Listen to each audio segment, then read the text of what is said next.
Hi everybody, welcome back. My name is Vasil and today I'll be changing the chain for the anchor on my 1966 Cal Jensen 40, also named Shibui. So thank you for joining us. Let's get started. We are currently in downtown San Diego, right next to the airport, and there is the skyline.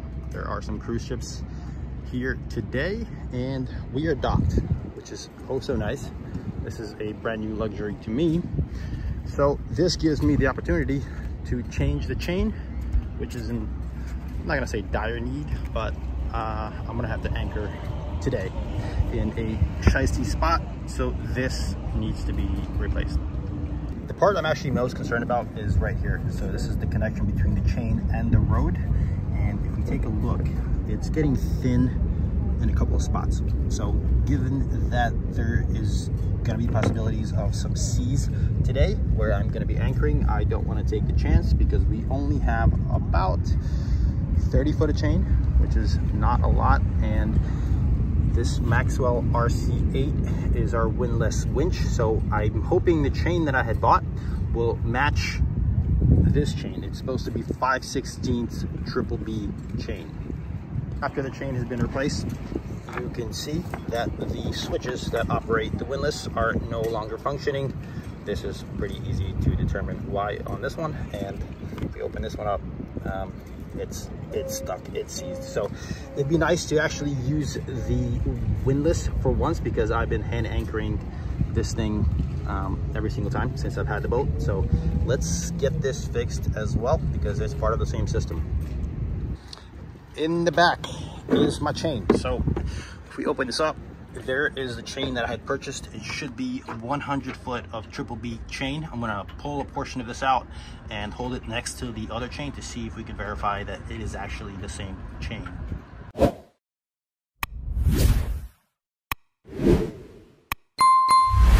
Even pulling the chain today is gonna be a challenge. I had to do some emergency repairs on my outboard motor. My starter bracket had cracked, and every time I went to start the engine, it basically would pop out of position. So I had to smack it back, which means the deck is again in a complete mess. So getting the chain over to the front is gonna be a challenge, simply due to the weight and the length of the chain. So that should be weighing in at about 0.96 pounds per linear foot, so close to 100 foot of chain.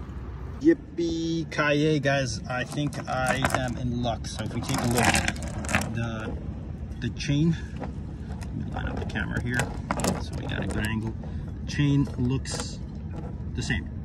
So this one is a little bit swollen, the old one, from being rusty, but when I look at the links, they are the same, which is amazing because I got this 100 foot of chain from OfferUp for 50 bucks.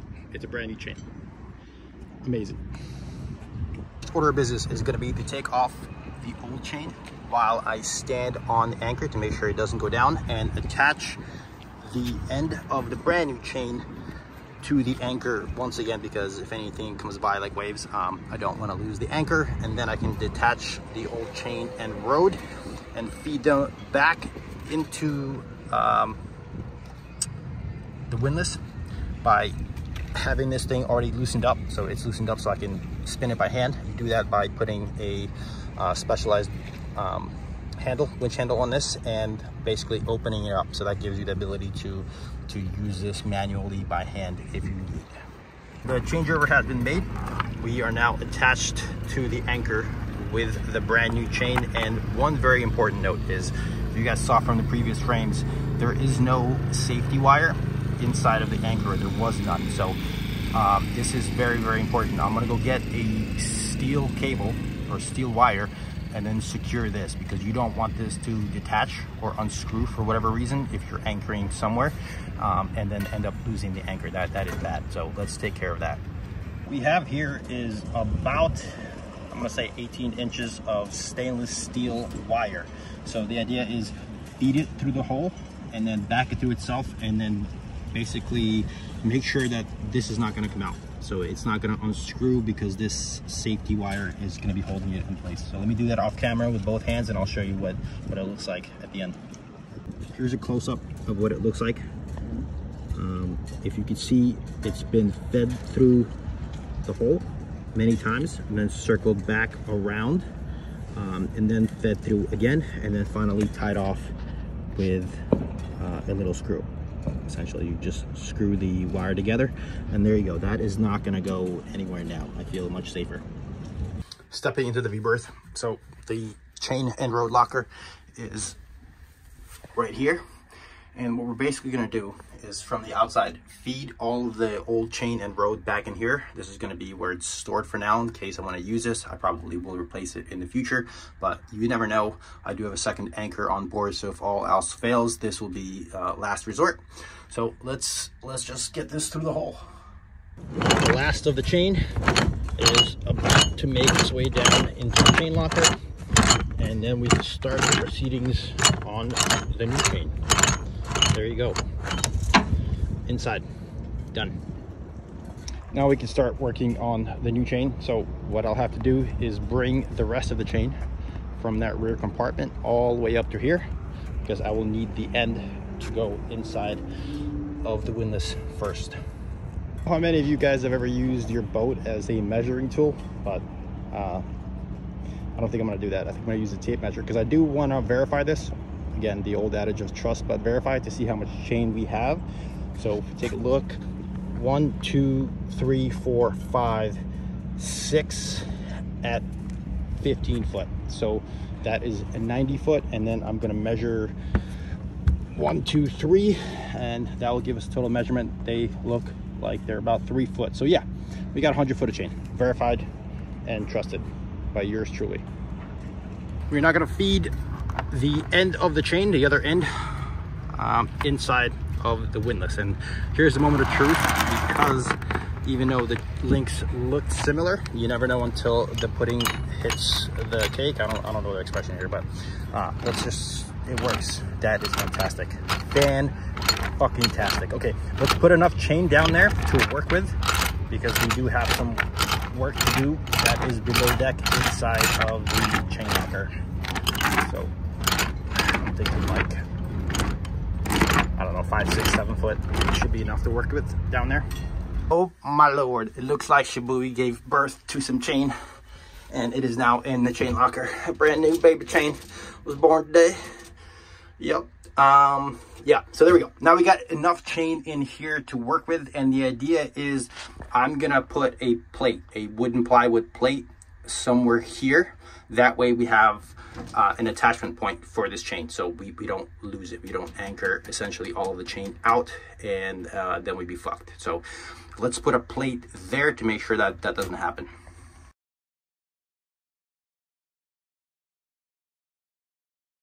Before we proceed, let's talk hardware and how this is going to work logistically. So what we have here is a piece of plywood. No, it is not the most beautiful piece, but it's what I'm working with given the situation. Again, guys, problem solve, use what you got. Then we have some 5/16 2-inch screws, some washers, some lock washers, and some big ass 1.5-inch washers as well, so we could spread the surface area as much as we can. Some extra bolts in case we need them, and then this is going to be going through the plywood, and to which I will be attaching the shackle. So this is stainless steel. This has a 3,500 pound load limit, and this one is galvanized and has a 2,000 pound work limit.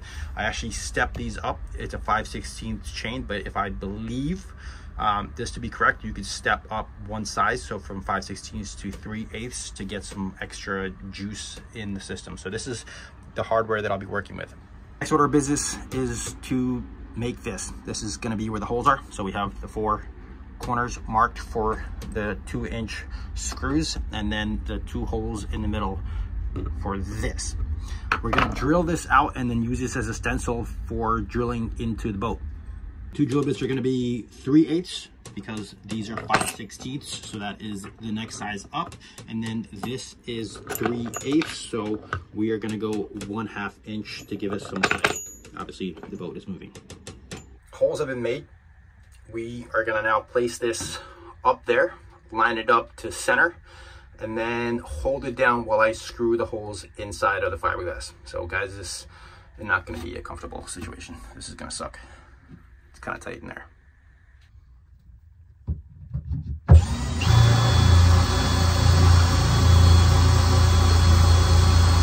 Given the space constraints of up there, we're actually going to drill one hole, then put the first screw in. That way we don't mess up all the other holes. So we're going to drill the holes one by one and then individually put the screws in, because that's going to be a lot more accurate than me sliding around, given how much this sucks.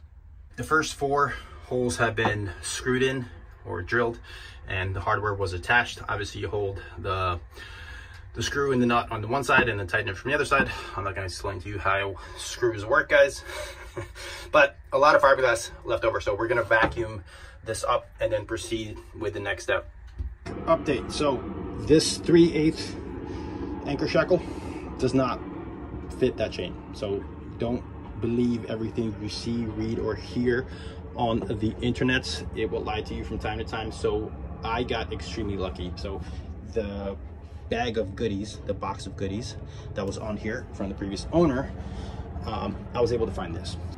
What I found will actually work. So it's not the optimum solution, because this cannot be removed once this is installed, but the chain will be able to be removed. So this will work for its purposes. Again, I don't have time today to go to the hardware store. I am dealing with a whole bunch of issues. Use your brain, guys. Make do with what you got.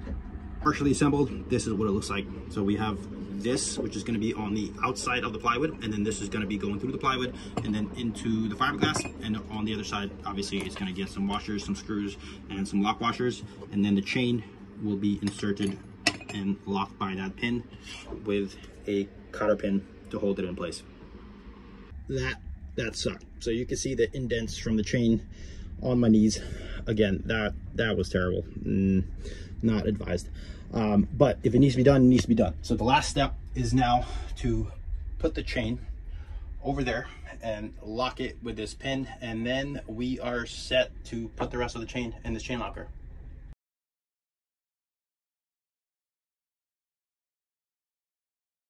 Holy shit, I am so glad. I'm so fucking glad that is over. And now, bam, we can't lose the chain. So when we run to the end, it's just gonna stop. We're gonna hear a bang from the windlass putting tension on there, but we will not lose the chain and the anchor. Mission accomplished so far. Let's put the chain in here and then work on these switches.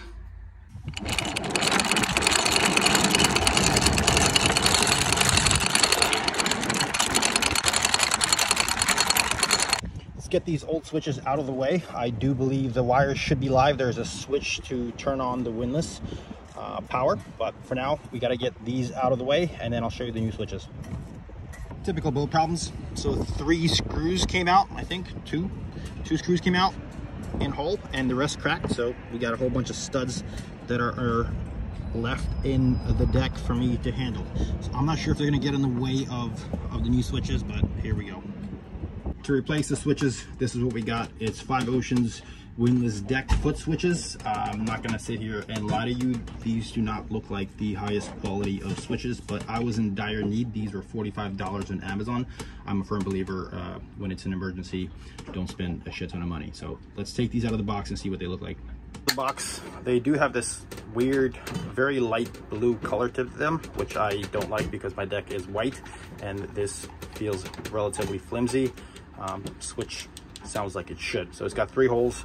Not sure if the studs that broke off are gonna be getting in the way, but let's go test it out, see if we can make this happen. Again, I hate doing temporary things, but this was necessary. Sure enough, those studs are in the way. So I guess it's gonna be some attempts with some vice grips, and I don't know what else. I don't really want to hammer them because they're screws and that deck is fiberglass, so I don't want to damage anything, but fucking A. Had to resort to the big guns to get those studs out because they weren't coming out with vice grips. So there is a couple of scratches that I put in the deck, but it's very minimal. It should be covered by the new switches, but that sucks. And while we're here, let's also discuss the wiring. So what we have are these wires that is from the up switch, and then we have these wires that are from the down switch. So the positive wire from both of them goes into this controller, and then into this controller. So the negative wire goes to here, and then in turn, that's what switches the polarity on the windlass motor. So we're gonna cut the wires up on deck. There's only one set that needs to be cut, that we're gonna pull them back through and then crimp the new connections in place. I do have my set of electrical utensils here. Utensils, this is stupid, these guys. So we have 4 male, 4 female. So we're gonna crimp the wires into this, and that will give me the ability to remove them if need be.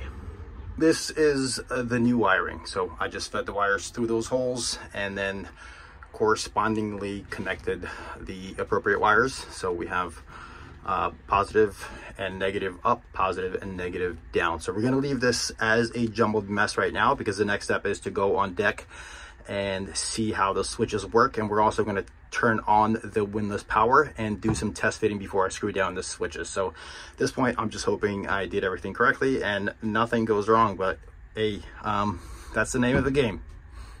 The switch for the windlass is over here. So we're gonna go ahead and set that to on. As you can see, this thing has the potential to draw a shit ton of amps. That is 150 amps.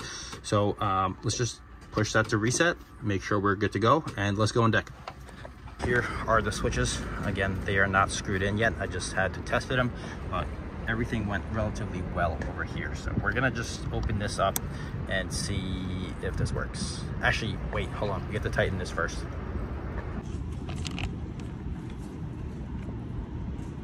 Okay, there we go. Let's give it a try. That was the wrong one. So good news. It works. Bad news is I got the switches backwards. So let's rewire that and make it right. I know I messed that up, but hypothetically speaking, so here we have the 2 negative wires, and what I'm going to try is just simply switch them, because that should be reversing the polarity. They're getting the positive from the same side. So I'm hoping that if I just switch this to this and reconnect the same wires, we will have switched the switches. Switch the switches, that's funny. So let's give it a try. Let's hope our little experiment worked by switching the switches. So here we have up and down, and last time they were reversed. So if we hit this, there we go. So much easier than rewiring it. Obviously the polarity is controlled through the negative terminals for these windlasses. So if you need to fix it when you messed up, that is a good way to do it. So up, and again, verify, down, down. Great. Okay, now let's fasten these switches. Switches are mounted. These came with 3 screws, unlike the other ones which came with 4, but that works. I did scrub underneath to get rid of the dirt as much as I could. The rest of this deck has a lot of rust from the previous chain, but at least now we have some switches that can operate the windlass, and down and up is up. Fantastic. Last thing to note on this particular install is I did put some zip ties on the wires. That way they're not a mess and don't have a chance to get caught inside of the brand new chain. And the one thing I will tell you guys, this was an emergency situation for me. So later on, I'm actually gonna redo this wiring with a terminal block, which should make it a lot easier in case I have to perform any maintenance. And these are not the highest quality. So the terminal block will go a long way. It would look something like this, but with a lot more terminals, and electric grease would be applied to protect from corrosion, because obviously we are in a saltwater environment here. I hope everybody at least enjoyed or learned something from that episode, as it was a huge pain in my arse, or my knees to be specific, to make for you guys. I'm getting a little bit better at making emergency episodes, things that I don't necessarily have time to cover, but I know it's important and it needs to be done. So thank you so much for watching. If you guys want to give this video a like, it really helps me out. Also leave any comments about anything I've done here so far. You can also support me on Patreon. It is Patreon at ambiguousglobetrotter.com. I'll put a link in the show note captions. And now it's time for me to finally grab some breakfast. It's something in the region of 2 p.m. and I am very hungry, and I gotta run the generator while I eat lunch to charge up some of the batteries, because obviously the draw on that newly operational Maxwell RC-8 windlass is gonna be fantastic. So I gotta make sure that the batteries are fully charged before I head underway and do any sort of testing. So thank you so much for watching once again, and I'll see you in the next episode.